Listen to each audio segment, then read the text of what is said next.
Let's return to This Week in America. Here's your host, Rick Bratton.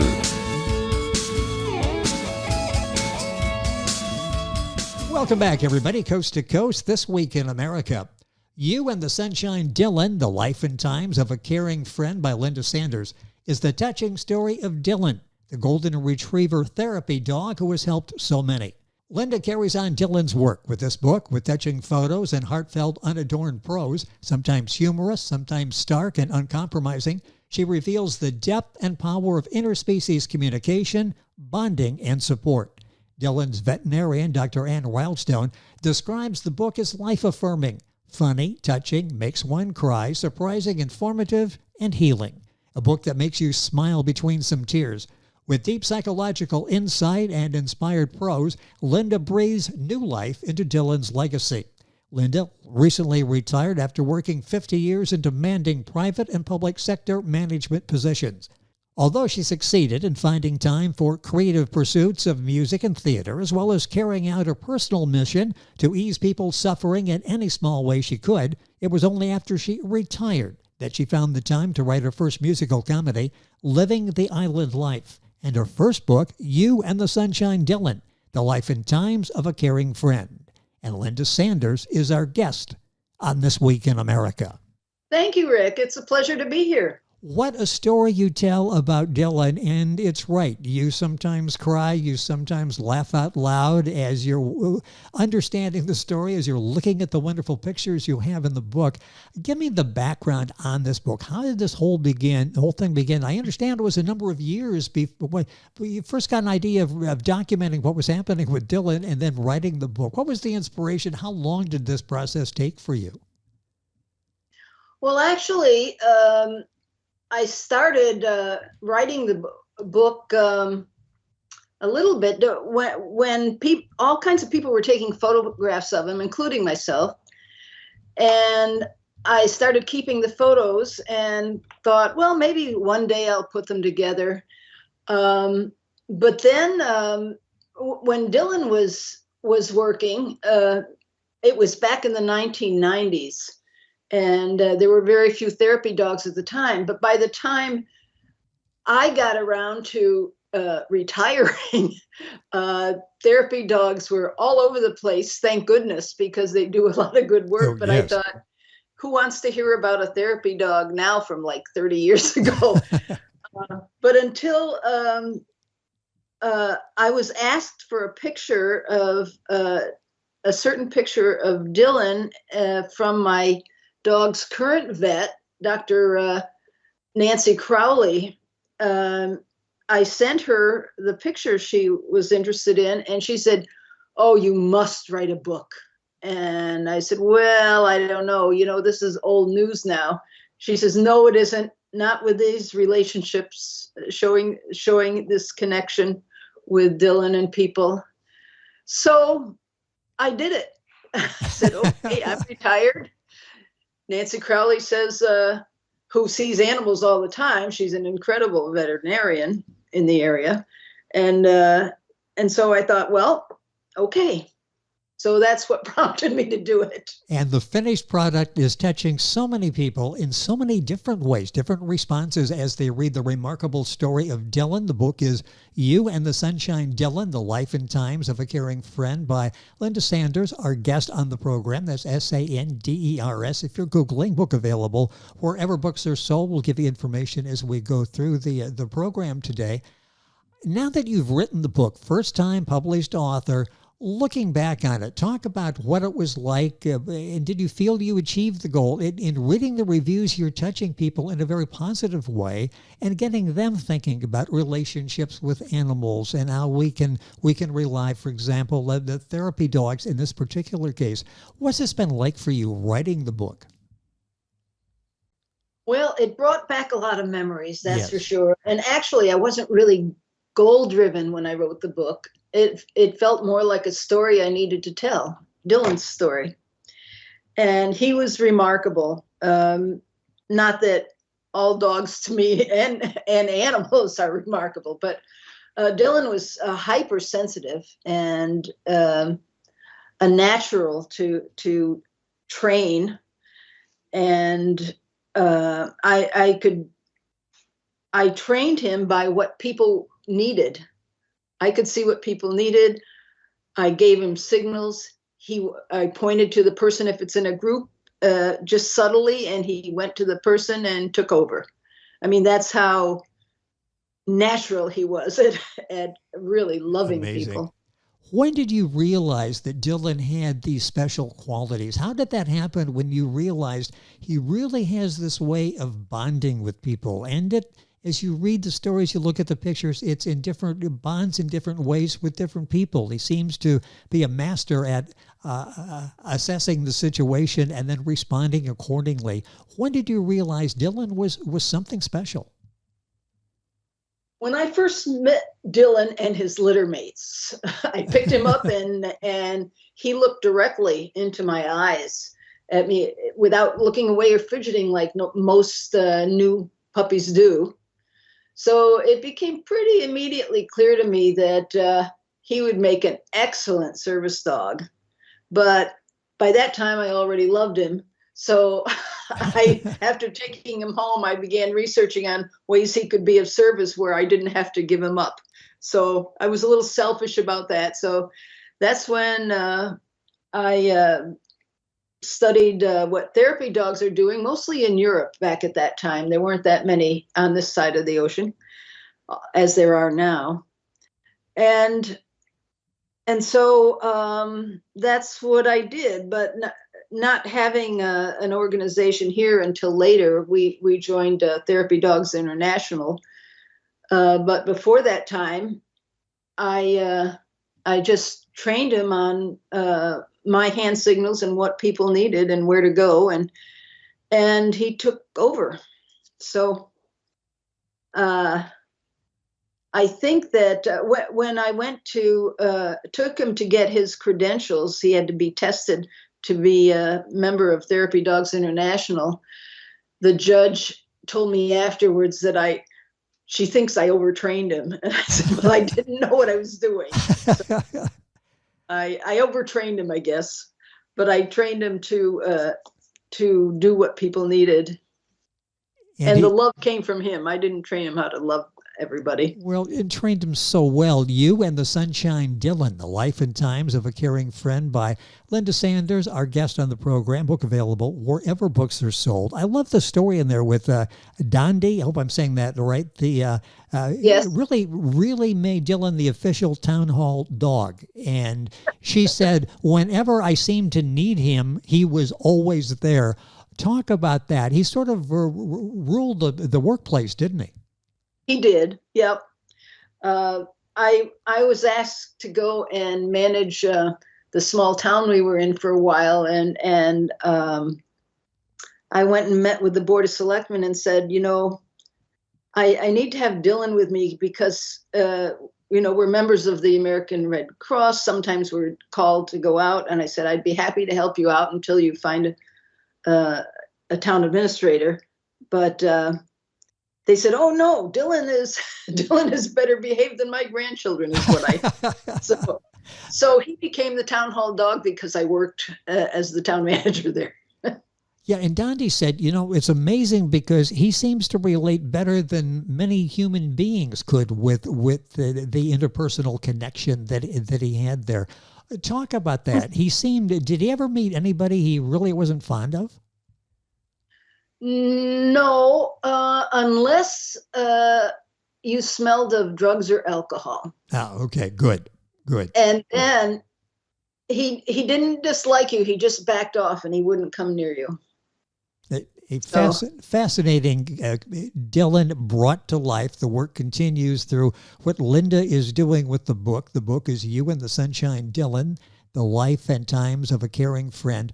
Great pictures you have in the book. And something that's amazing is in different pictures you see Dylan at different levels. He really went to the level that made the person he was comforting seem comfortable, didn't he, in those circumstances? Yes. You see him in a wheelchair if he needed to be at the proper level to communicate. Absolutely. And once I started putting hospital Johnnies on him, people loved it. So he became one of them. So he wore a Johnny once in a while, and rode in a wheelchair when, especially in the Alzheimer's unit, people love to wheel him around in the wheelchair. And then they would, if they came back without the wheelchair and Dylan, the nurses or I would go look for where they left him. What He was very patient. What an amazing story. And the pictures do so much as well as the prose in getting the story out there about Dylan and the impact that Dylan had. Who is this book designed for? As you're looking at it, young people would be very impressed with this relationship with Dylan. Us older people will love the story and the personal history that develops between Dylan and those that he's working with. Was there an age bracket you had in mind as you were writing this? No, not at all. Humans. Yeah, Humans okay, very good. Very good. Put that at the top in the page where it's described in Amazon, just humans. This book is designed for humans. I mentioned before the depth and the power of interspecies communication, bonding, and support. Talk about that, because you've seen that firsthand. You've lived that with your connection with Dylan and seeing him interact with others. Talk about that interspecies communication, because there really is such a thing, isn't there? There really is. I mean, I had a sense of it before. I've loved animals for as long as I could remember. Dogs and cats and horses for sure. But then I fell in love with elephants, but that's a whole nother story. Well, I'll just tell you an example rather than trying to explain it. There was one person who she couldn't, normally he would sit in a chair next to the bed and hold hands or whatever the patient wanted. But this one lady couldn't get out of bed and had the sidebars up so she wouldn't fall, and she was very frail, and she wanted Dylan in bed with her. And I said, oh no, that he might just by accident roll over and hurt you, break a bone or something. And she was adamant, no, he won't. And then Dylan looked at me like, no. So I said, okay, I put him in bed with her, and I stood there and watched. Normally I just left the room so that the relationship could be between him and the patient or the person he was with. But I hung around and watched for a few minutes just to be sure. But they were right. He was very careful. And so I left them to their own relationship. I think that was part of the big benefit to this, is that I didn't insert myself, so that the patients didn't feel they had to carry on a conversation with me. As soon as he was with them, I left them because I knew I could trust him. And you see that in the pictures, that the way that whoever is there with Dylan, looking at Dylan looking back at them. There's a photo there with Larry, who's sitting in a wheelchair, and Larry suddenly, well, you tell the story, because it's a fascinating story, and again, talks about this bond between Larry and Dylan. Yes, well, Larry was still grieving all of the dogs that he's had in his life, and they were all gone. And Dylan came along, and I said, okay, we're going to have to do a little psychological healing here. So I led Dylan to take over and not just love Larry, but look at him and really connect deeply. And it was, I think the caption, I don't have the book in front of me. I think the caption that I made was something like, yes, Larry was calling him all the names of all the dogs he's ever had in his life, I think. And Dylan was, yes, I'm here. We're all here. We're all here. And Larry, just after he had a good cry, just calmed down, and you could see it was like he could take a deep breath. It was just very magical. What has this done for you that's interesting? We talk about Dylan and the relationship. You're there, you see the results of what you were able to do in terms of training and understanding the special qualities that Dylan had. What was this whole experience like for you, being part of the Dylan experience? Well, I felt honored enough to even meet Dylan, and then to live with him, and to I trained him silly things too, how to do silly things too, and but I used to visit hospitals and nursing homes whenever I had a chance, and because there were people who were just alone, totally alone, and not feeling well, and I helped a little bit, but when Dylan took over, he helped a lot. They didn't have to talk with a human being. They could just hug him, tell him whatever they wanted to. Their secrets were safe. He cuddled. He was like a live teddy bear. What a remarkable story, and that legacy continues with this book, You and the Sunshine Dylan, The Life and Times of a Caring Friend by Linda Sanders. This is a new edition. It's such a touching book, the pictures, and again, you'll be smiling through your tears as you go from one story to another in recapturing the life of Dylan through Linda. You mentioned grieving before. And you've been close with animals all of your lives. It's something animal lovers go through, and sometimes we get over it. Maybe sometimes we never get over it. Talk about grieving, what you went through with Dylan, what you go through with animals, and how maybe help us get through those difficult times when we lose a very important part of our family. Well, I certainly have done my share of grieving over the animals and people too. It's not just the animals, yes. But the animals are closer to me than any people, because I'm pretty much of a recluse myself. So, but I do love people too. In general, I love them. But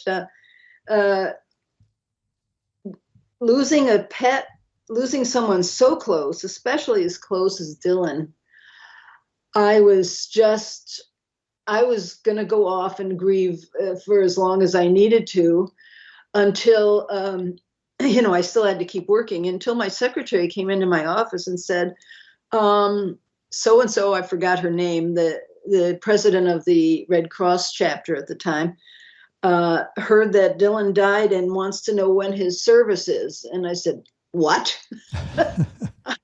I was going to go off and grieve by myself. And then I understood that everybody knew him. Yes. The whole community knew him. And he wasn't just mine to grieve. So I agreed to have a service for him so everybody could be there, and that's what we did. Well, once again, you were in the position of sharing Dylan with so many people that she touched and family members that she touched, and they're asking if they can come to the service and when is the service. You said something there that was interesting as well, and we all seem to go through this. We have daily personal contact all day long. Sometimes we're tired of talking to a human at the end of the day. Sometimes we don't have a real good day, and we go home and we just want to be by ourselves. Talk about the comfort you got in when you would go through days and want to just escape, and you had Dylan. You have animals at home now that you go to. How important is that? They don't know what we've gone through during the day, do they? If we made big mistakes or if we made no mistakes, they're just loving. That's right. You've got it, Rick. They are just loving, unless they've been wounded, and then they need some special attention to get their loving out there. But I have a puppy right now, Chase. He's one, and he loves everybody. Everybody. And I keep thinking, oh no, he's going to annoy them. He wants to be picked up, but no, he doesn't annoy them, and he gets picked up, and he's a love bug. And Dylan was not like that. Dylan was more reserved, loving but reserved. So he had to be invited to like snuggle into someone in their hospital bed, which is a good thing. but I couldn't take Chase to do any hospital work because he'd want to sleep with everybody and cuddle with. Well, unique personalities. I love that in animals. And this book is so well written. Linda Sanders, Sanders, You and the Sunshine Dylan, The Life and Times of a Caring Friend. This is the new edition specifically that we are talking about. I mentioned retired. You had a chance to write your first musical comedy, Living the Island Life. How is retirement going for you? And how is it now? What's it like to have time to actually follow through on some projects you don't have work in the way? Well, it feels good, except that I keep creating more projects than I can keep up with. You know, I have a couple of books in the works right now that I go back and forth because they're very different. One is a funny, shorter, funny book about an authoritative guide to and standards for being a card-carrying hermit and what to do. You know, and it's I'm going to look for a sketch artist for that one. But for instance, there are rules if you're going to be a card-carrying hermit. If you're living in society, which I recommend against, but if you happen to and even want to get married, you must take separate separate honeymoons. You know, so silly things like that. And then the other book that I'm in the process of is very serious, and it's it's about, it will turn out to be a mystery, but it's about the human predicament, about being born and knowing you will die. And my working title is Born to Die, and what that does to our psyches, knowing that this is temporary, and the psychological defenses we build up, and how to forget about it until it's too late, and then we wonder why. Oh, what's going on? So, well, both of those, I hope you progress with those, and we have a chance to talk about those. The second book there, looking at, okay, we're born, now it's going to end at some point, and having that in the back of so many of us in the back of our minds as we go through life with that. And then hermiting is never a bad thing, so I would like to talk about that as well. This book, that you would want to be a hermit. My goodness, you're very out there, Rick. Well, I'm here and I'm talking to a TV screen, so I'm not really. This is the extent of our interpersonal relationship will end in about 30 seconds. So that okay. And you're far away. You're in a TV screen now, and I'm in a TV screen for you. So we can coexist that way in our hermiting world. But this book is such a delightful read. You and the Sunshine Dylan: The Life and Times of a Caring Friend by Linda Sanders. Book available, of course, Amazon, Barnes & Noble, wherever books are sold, and Mainspring Books, their website mainspringbooks.com, making your stories come to life. I thank them for arranging our conversation with Linda today. Linda, it's been a pleasure. Time has gone by too quickly. What a remarkable story, your life with Dylan, and now sharing that with everybody as his legacy lives on. Thank you for being with us on the program. Hopefully we can do this again with the other books. A pleasure to have you with us today. Thank you so much, Rick. It was a pleasure for me as well. It was fun. And once again, Linda Sanders, Sanders, the link to You and the Sunshine Dylan on our website, thisweekinamerica.us. We are back on today's program right after these messages. This Week in America is online. You can visit our website, thisweekinamerica.us. Scott Pinkerton, Associate Producer of This Week in America. Jay Anderson, Segment Producer. Ben Watson, Webmaster. Otto Bechet, Director of Engineering and TV Production. This Week in America produced and is a trademark of Blue Funk Broadcasting, LLC. For information on all of our guests and to listen to this week's show, our website again at thisweekinamerica.us. And I'm Sean Bratton, Executive Producer of This Week in America.